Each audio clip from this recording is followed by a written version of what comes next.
എല്ലാവർക്കും നമസ്കാരം. ഇന്ന് ഞാൻ തയ്യാറാക്കാൻ പോകുന്നത് വറുത്തരച്ച കോഴിക്കറിയാണ്. അപ്പോൾ ഇതെങ്ങനെ വളരെ നാടൻ രീതിയിൽ തയ്യാറാക്കാമെന്ന് നമുക്ക് നോക്കാം. അപ്പോൾ ഇതിലേക്ക് ആവശ്യമുള്ള ചേരുവകൾ ആദ്യം നോക്കാം. ഞാനിവിടെ 1 കിലോ ചിക്കനാണ് എടുത്തിട്ടുള്ളത്. കഴുകി വൃത്തിയാക്കി എടുത്തിട്ടുണ്ട്. ഇനി തേങ്ങ വറുക്കുന്നതിലേക്ക് ഞാനിവിടെ 7 ടേബിൾ സ്പൂൺ ചിരകിയ തേങ്ങ, പിന്നെ ഒരു 3 ചെറിയ ഉള്ളി ഇങ്ങനെ അരിഞ്ഞു വെച്ചിട്ടുണ്ട്. ഇതിൽ ചേർക്കുന്ന മസാലകളാണ്.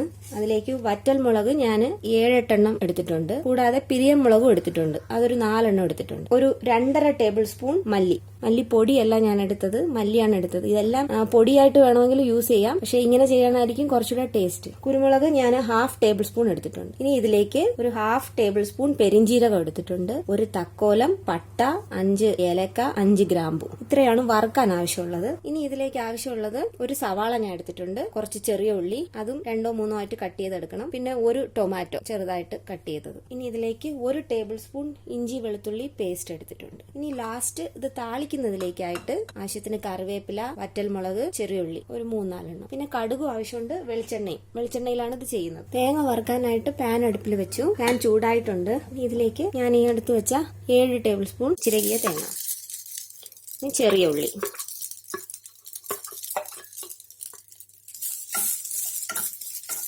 ഒരു മീഡിയം ഫ്ലെയിമിൽ വേണം തേങ്ങ വറുത്തെടുക്കാനായിട്ട്. ഇതിന്റെ കൂടെ ഞാൻ വറ്റൽ മുളകും പിരിയൻ മുളകും മല്ലി, കുരുമുളക് ഇത്രയും ചേർക്കുക.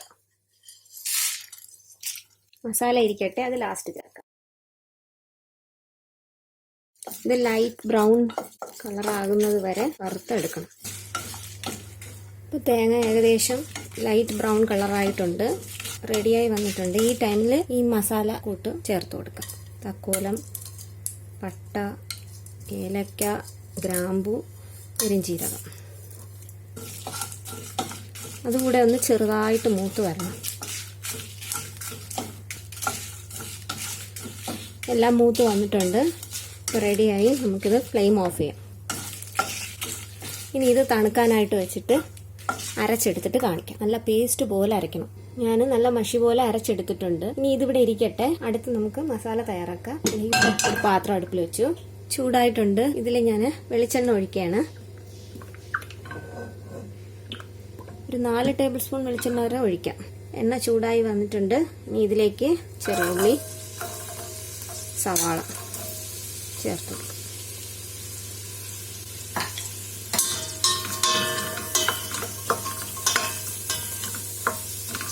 ചെറുതായിട്ടൊന്ന് വഴറ്റിയെടുക്കണം.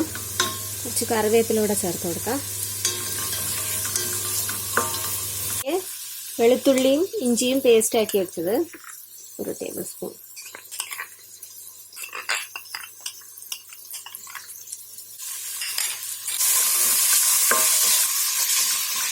കുറച്ച് ഉപ്പ് ചേർക്കാം.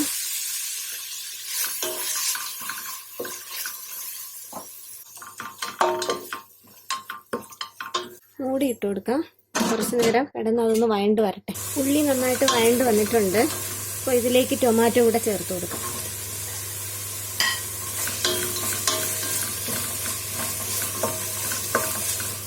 ടൊമാറ്റോ ഇതിലേക്ക് നല്ലതായിട്ട് വഴണ്ട് ചേരണം. ടൊമാറ്റോ ഏകദേശം വഴണ്ടിട്ടുണ്ട്.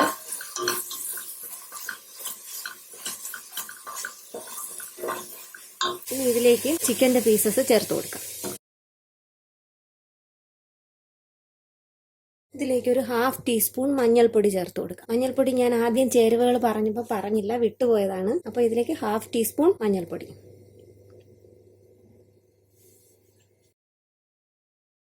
ഇനി ഇതിലേക്ക് ഉപ്പ് കൂടെ ചേർത്ത് കൊടുക്കാം.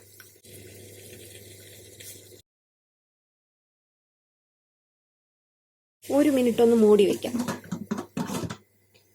ഇനി മൂടി തുറക്കാം. ഇനി ഇതിൽ ഈ അരച്ച് വെച്ച മസാല, തേങ്ങയും മസാലക്കൂട്ടും ഇതിൽ ചേർത്ത് കൊടുക്കാം. കുറച്ച് വെള്ളം കൂടെ ഒഴിച്ച് ഇതെല്ലാം മിക്സ് ചെയ്തെടുക്കണം.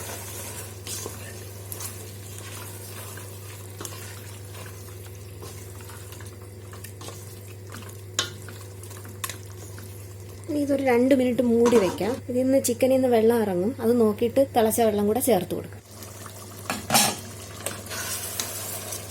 ചിക്കനിൽ നിന്ന് കുറച്ച് വെള്ളമെല്ലാം ഇറങ്ങിയിട്ടുണ്ട്. എന്നാലും നമുക്ക് കുറച്ച് ചൂടുവെള്ളം കൂടെ ഒഴിച്ചു കൊടുക്കാം.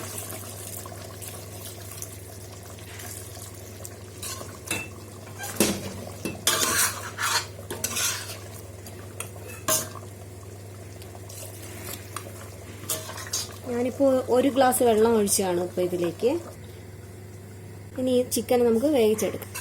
ഇപ്പോൾ ചിക്കൻ്റെ പീസെല്ലാം നല്ലതായിട്ട് വെന്തിട്ടുണ്ട്. കറി ഏകദേശം കുറുകിയതാ ഇതുപോലെ വന്നിട്ടുണ്ട്. ഇനി ഞാൻ ഫ്ലെയിം ഓഫ് ചെയ്യാണ്. ഇനി താളിക്കുന്നതിലേക്കായിട്ട് ഒരു ചീനിച്ചട്ടി അടുപ്പിൽ വെച്ചു. ചട്ടി ചൂടായിട്ടുണ്ട്. അതിലേക്ക് ഓയിൽ ഒഴിക്കാം. വെളിച്ചെണ്ണയാണ്. ഒരു 1/2 ടീസ്പൂൺ കടുക്. ഇനി ഇതിലേക്ക് ചെറിയ ഉള്ളി,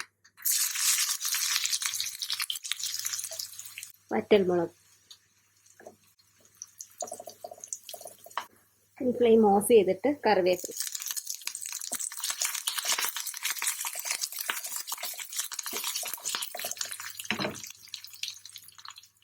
കറിവേപ്പില ആവശ്യം പോലെ ചേർക്കാം.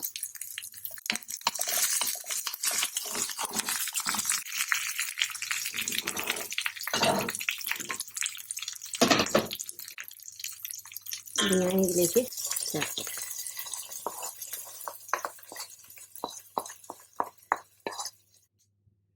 അങ്ങനെ വളരെ സ്വാദിഷ്ടമായ വറുത്തരച്ച കോഴിക്കറി റെഡി ആയിട്ടുണ്ട്. അപ്പോൾ ഇതെല്ലാവരും ട്രൈ ചെയ്ത് നോക്കണം. നല്ല ടേസ്റ്റാണ്. ഇഷ്ടമായാൽ ലൈക്ക് ചെയ്യണം. എൻ്റെ ചാനൽ സബ്സ്ക്രൈബും ചെയ്യണം. അപ്പോൾ അടുത്തൊരു ഡിഷുമായിട്ട് വീണ്ടും വരാം.